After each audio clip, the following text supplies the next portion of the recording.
Kevin, we were on the red carpet talking to some friends that were going through the line. We were just joining them, and they were filmmakers, and their film was being honored.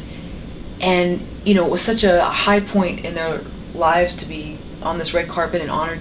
And then they just quietly told us that it's so interesting because even though it was such a high point in their life, that they hadn't ever been that broke in their entire life. Mm-hmm. And here they were being treasured and things seemed so great, but there was this downside where money wasn't coming in. I know for you, you had talked about going to these different festivals, and you went to the Napa Valley Film Festival, Mm-hmm. and you had this Calgon moment Mm-hmm. where it was just this amazing room and you felt like a prince. Mm-hmm. But at the same time, you felt that maybe it was a contrast for you. Can you talk about Yeah, that? absolutely. Because I would say weeks prior to that, my personal finances, not film festival finances that I have no control over, and I was very thankful for and still am. I have 5 festivals starting in 2012. But personally, the money vaporized. But I was basically living from festival to festival based on, I hope they have food at this one. Wow. Mm-hmm. And there was, I couldn't, like, can I borrow money? That's just not the way. If it happens, it happens. But like, hi, I'm a beggar and subject of the document. You know, you don't have those conversations. So Napa Valley is a good example of one of those situations where we're like, oh man, I don't want. Then we get this email from Napa, or I'm forwarded on it, and they're just treating me like I'm the greatest artist of the 21st century. Ooh, we can't wait for you to be here, and we want you here for the entire festival. I had 2 screenings there, and I was there for the entire 5 days.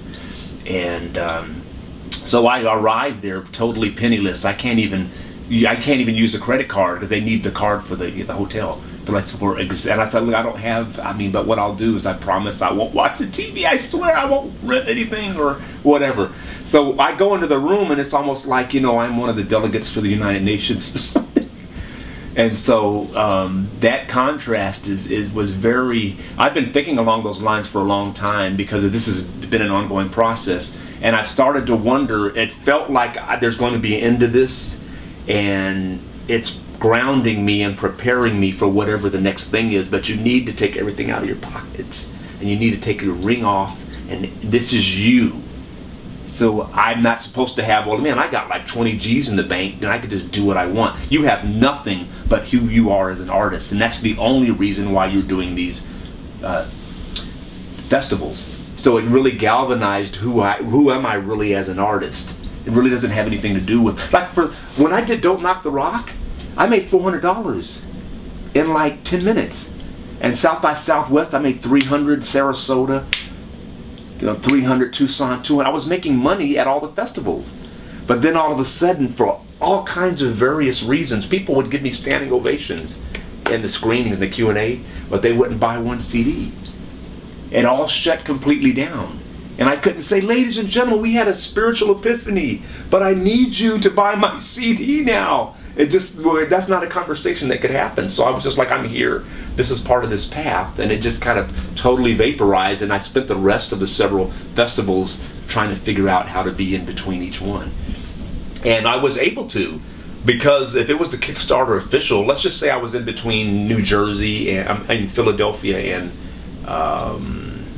Palm Springs or something, and I couldn't get back, the Kickstarter would pay for the hotel for those several days in between, because it made more sense to stay because it was en route as opposed to, So there were times when Kickstarter kicked in, but it wasn't just every single time, Kevin, I'm going to go throw darts at a pub. Can you give me a couple of bucks so I can buy some beer? No, it was only specifically for, So the dichotomy of having everything for you and being treated like royalty to personally literally sleeping at a bus stop one night, or not sleeping but sitting there and then riding the bus. Like, shit, I could ride the bus all the way downtown and back. That'll give me dinner. An hour later it'll start getting light. Then I'll be cool. So, or a coffee shop in Santa Monica that's open 24 hours. Right. So. Yeah, I think that if that's one thing that the Great Recession has done is it's made people realize that they're not their net worth. Mm-hmm. They're not their home value. Not. And that's interesting that you say that. One thing that I like to do is write affirmations on pieces of paper and put them around the house. Mm-hmm. of things that I want in my life. What do you do to manifest things in your life? What is your way of bringing forth the success that you've had with the festivals? The result of meeting Jay, even though you didn't know that Jay Duplass was a fan of yours. Mm-hmm. How do you manifest all this? Well, I think I'm glad you asked the question. I think right now I'm learning to do what I naturally was doing early on, but I became so experienced or something, and I had a hiatus, and I came back that I forgot that component. Now, when you're conscious of the component, sometimes that could negate it because you're doing a formula.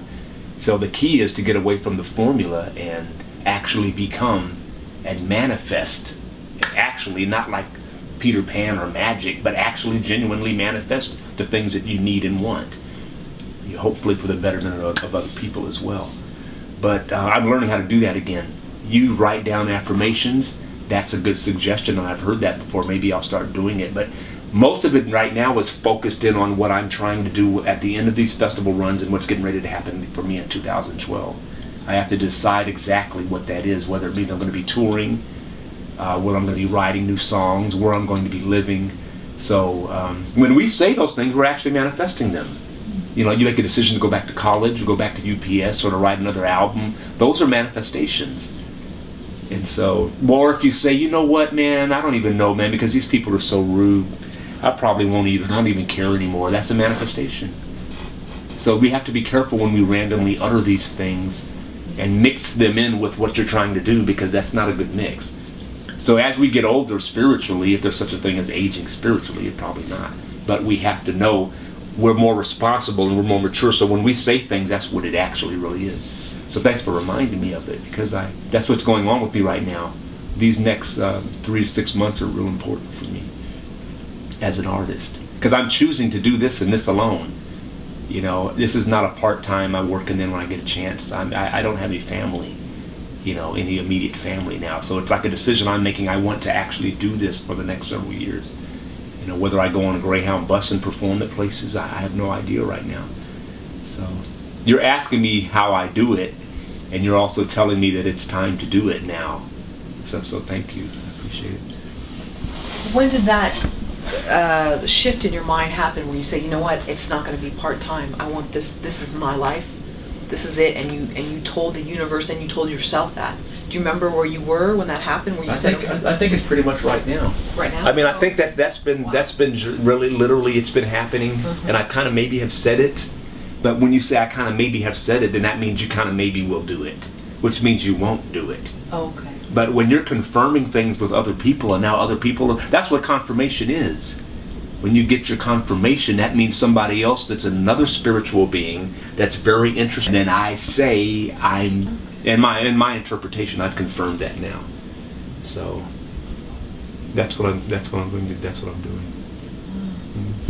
Phil Courage is a perfect launch point for that. Yeah. Oh, thank you. Yeah, thank you. That's really nice. Yeah. Christmas Day. Yeah. 2011. Yeah, absolutely. Yeah.